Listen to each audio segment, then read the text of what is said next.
Hey guys, it's me, Jessica MayMay, and as you can tell from the thumbnail, this is not the most this is not the most fun video that I've ever done, clearly. Sorry for the sound, sorry for the messy room, not sorry for the cool alien in the background. Lupe and I got pregnant, and it was really exciting, and unfortunately it ended in miscarriage, and I'm here to talk to you about that. This video is going to be talking to you about how we found out the baby had passed, and also a little about the miscarriage and what I've done to sort of help myself get better. I will be making a video talking about the real things that happened during a miscarriage because I felt super uninformed and I felt super alone. I felt like the doctors just like sent me home with no information, and I'm gonna make another video for that. I'll probably link it in the description or something later when I film that one. I have boogers. So it is currently July 2020. It is full-blown COVID times. As you can tell, I haven't had a haircut in months and I desperately need one. But what are you gonna do? It was like around April 15th or something is when I realized I hadn't had my period. And Lupe, my husband, he was kind of just like, yeah, you know, you might be pregnant. Are you sure you're not pregnant? And then I thought about it and I'm like, you know what? I doubt it, because we weren't trying to get pregnant or anything. We weren't that active during this time. Let me just say that. I went into the bathroom and I took the pregnancy test thinking absolutely nothing of it, because I've taken several before and they were always negative. Like, I just never really got pregnant. And then I took one and right away it showed positive. Kind of was just like super happy but shocked. I didn't believe it. So I had another pregnancy test and it was a different brand or whatever, and I did that one, positive right away. So I was just super excited but also really nervous because I didn't know what Lupe would think because we hadn't planned it. Then I went to go show him the 2 pregnancy tests and he was just like in shock, but he was really happy, and honestly, like, I was super happy too, and it was like a super amazing day. I immediately called the doctor, my primary care doctor, told them, and then they called me back saying, she's giving you a prenatal vitamin and she's going to be sending you to an OBGYN, like a referral thing. I had to wait like a month before my paperwork to get approved to go to an OBGYN. Then they're scheduling me for an ultrasound, and of course they cancel and it gets pushed another 4 days. It's just kind of a lot. I have to do a phone call, like pre-interview with the nurse because of COVID-19. So I do this phone call before my appointment and they're telling me my due date. They tell us the due date is January 8th. It's super exciting, but I'm also like nervous because they're getting me super stoked, telling me how to breastfeed, telling me about shots I'm gonna need in the future, what to do, this and that. And then I still hadn't had my ultrasound or seen a doctor. I was supposed to see the doctor at 9 weeks, but then they pushed me back, so it was going to be at my 10.5 week mark that I had my first ultrasound. So I wasn't really happy about any of this because I'm 36 years old, it's my first pregnancy, and I'm thinking like, aren't I at high risk? Don't they want to see everything's okay? Don't they want to check my blood? Don't they want to verify my pregnancy? Because no one's verified my pregnancy except for myself. They didn't do a test or anything on me. So when I finally go to the appointment, I'm supposed to be 10.5 weeks pregnant. Lupe took the camera. We had our nice fancy camera, not the one I'm filming on now, but like a real camera, and we were ready for the ultrasound. I honestly had my doubts though, because I didn't feel pregnant like other people felt pregnant. My friend was pregnant at the same time and she was vomiting right away and she was sick all the time. I really didn't have morning sickness. I really just sometimes didn't feel pregnant at all. Mostly I felt tired and I could not sleep. Like, I could not sleep at night, but I was so exhausted and that's all I wanted. And I had major headaches, which I normally don't have headaches ever. But I just had this feeling like something doesn't feel right. Like, I just didn't feel pregnant sometimes.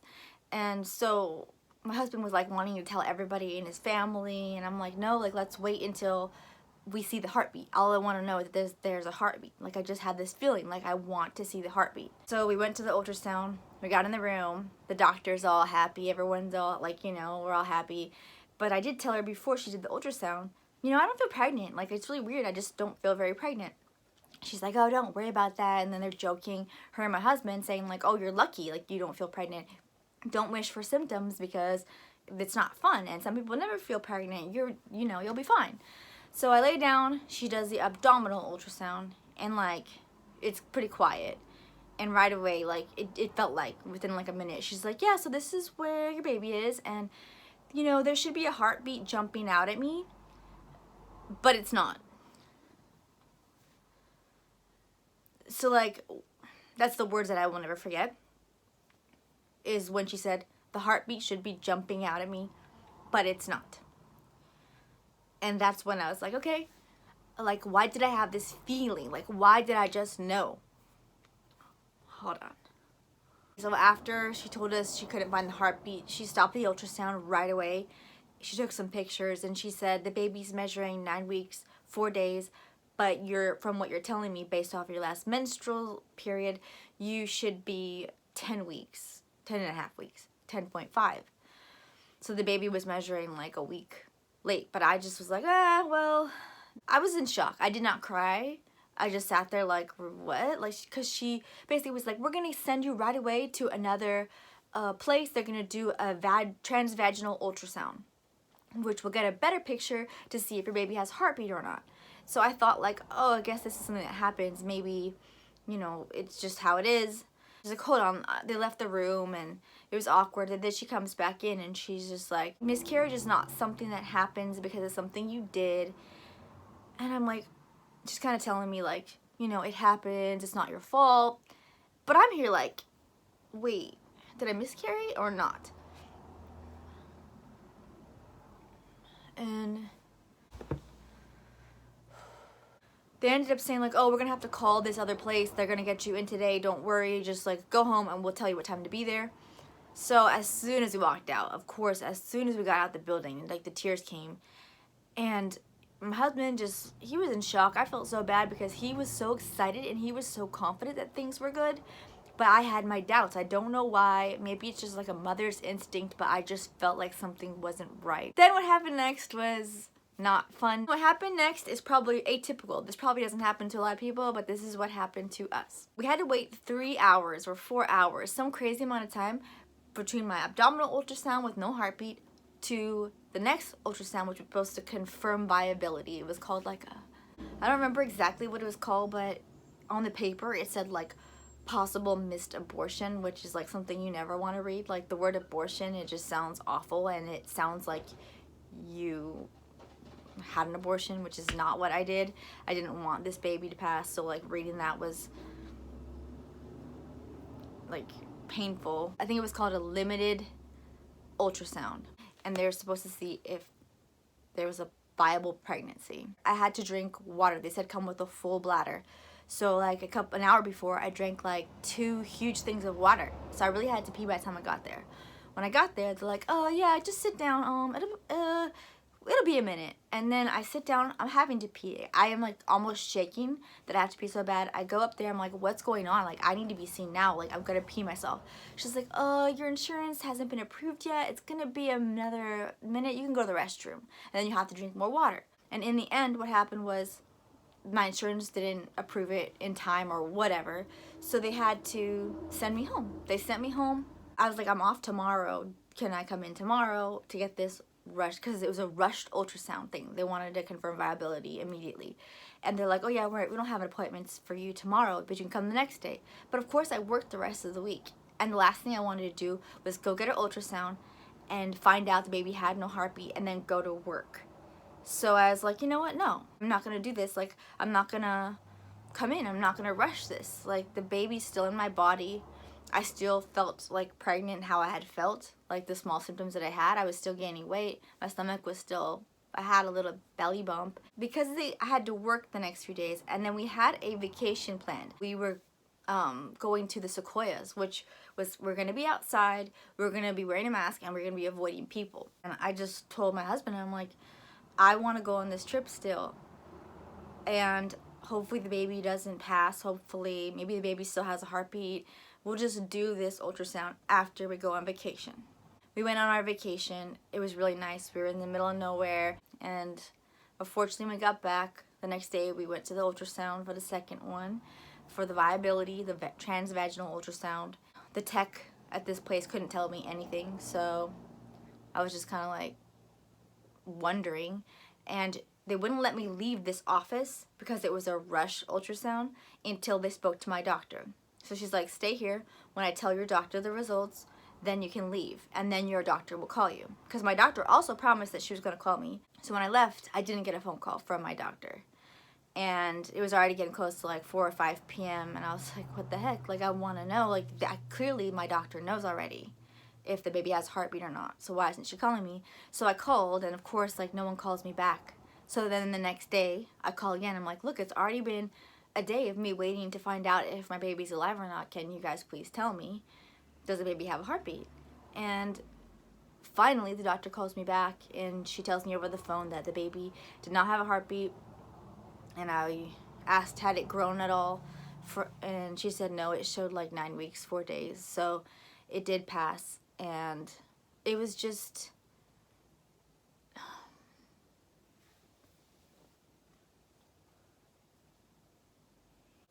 So that was it. That was like the moment I knew it was over. I mean, I think I knew already.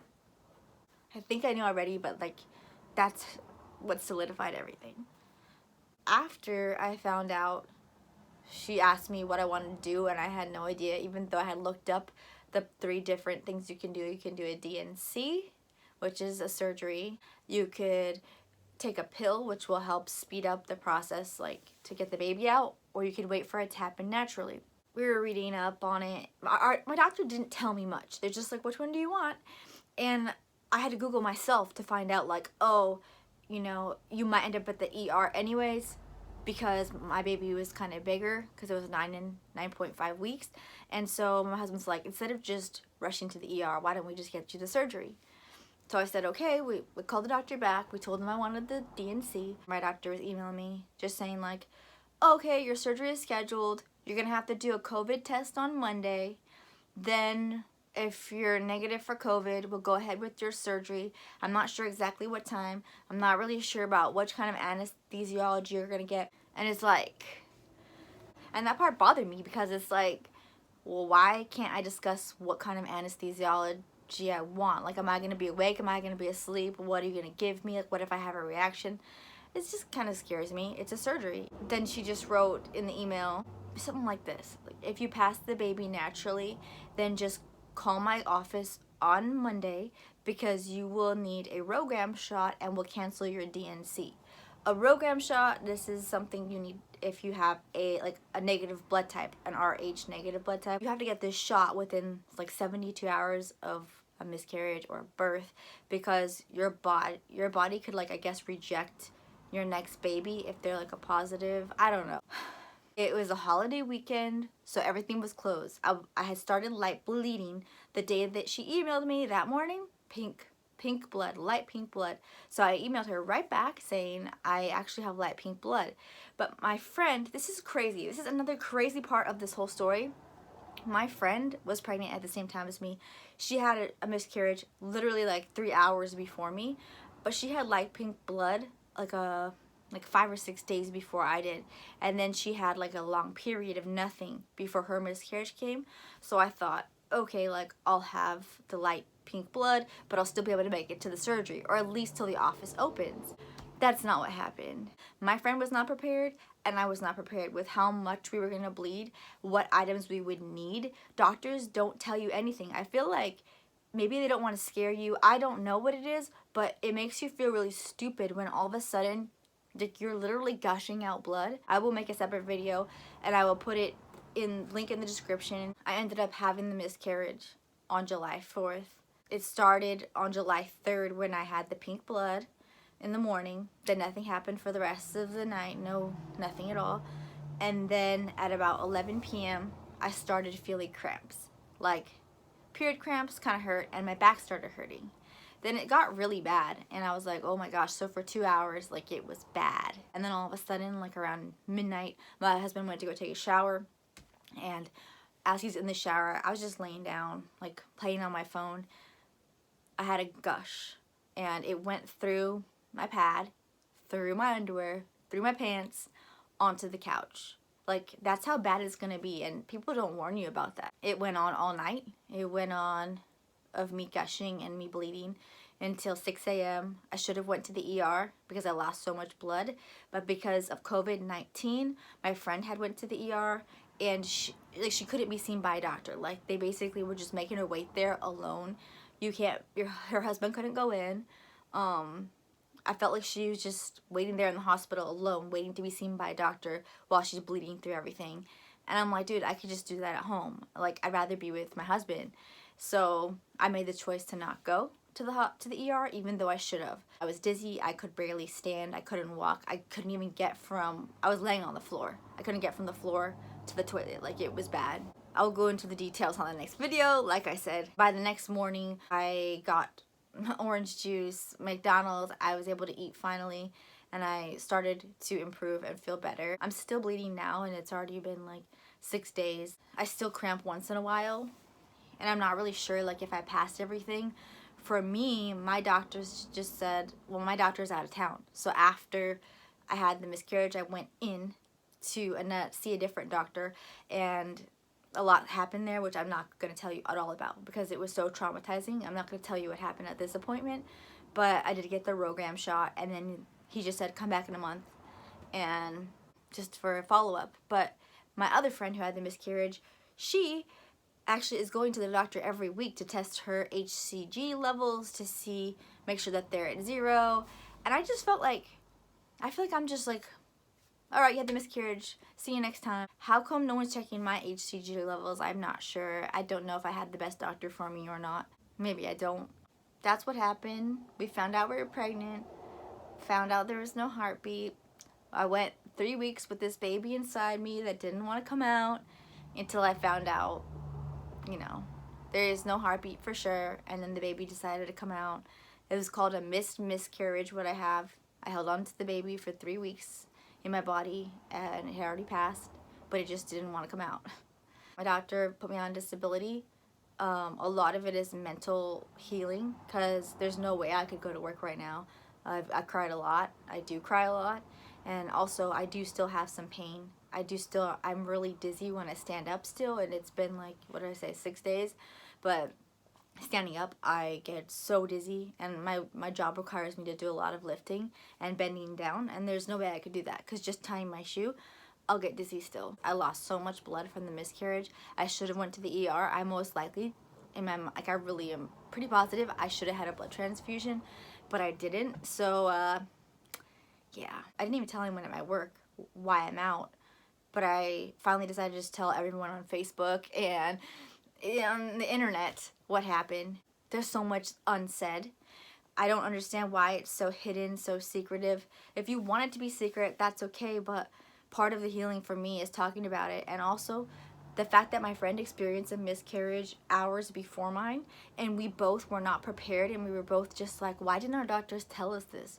Why are we here miscarrying, blood everywhere, not prepared? Like, how do we not know what to do? How do we not know how much pain is going to come with this? Why doesn't doctors tell you anything about that? I just felt like I needed to speak on it. And part of my healing process is me doing that. The other part is just me getting through the days. I keep myself really busy. I am dizzy a lot, so I can't do too much. Like, even just going on a walk with friends. I got dizzy last night, but I'm like kind of organizing, cleaning the house. I'm like going through drawers, you know, like where I could sit down, go through a drawer, get rid of stuff. I'm just trying to stay positive and trying to clean up like our back room because we do want a baby. We really want a baby. I didn't ever want to be pregnant before. I thought it was gross. Honestly, like the thought of me getting bigger and a baby being inside of me, it really grossed me out. Ever since I was a kid, I was like, I'm going to adopt kids. Like, I don't want anything coming out of my belly. Having this changed my whole take on that. Like, if I can do a miscarriage, like I can give live birth. Like, no one tells you how traumatizing the miscarriage is. That is the biggest thing, that the biggest takeaway from this whole experience is miscarriage is no joke. And having your doctor tell you, yeah, you pass it naturally at home is an option. Like, it is an option, but like, you need to think about this, and you need to be aware of how it really is. So this is my story about our miscarriage at 9 weeks, 4 days. And I got through it. I know you can. if you're feeling helpless, if you're feeling lonely, make sure you reach out to family or friends or just even someone. And there's something that I really want from this video. The biggest outcome of this video is I want people to, if you are gonna have a miscarriage, you're being told that you're miscarrying, talk to your doctors, ask them, tell them, will it hurt? I mean, a simple question like, how much will it hurt? Do I need pain medicine?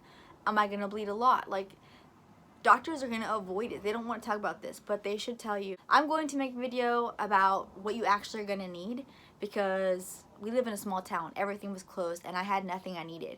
I feel like doctors should give you a list and say, here, these are the possible items you're gonna need. Get them just in case. My friend suggested that. She's like, why don't they give us a little package of like, here's a miscarriage package. It'll have some items you need. No one wants to speak about it. There's like a stigma about it.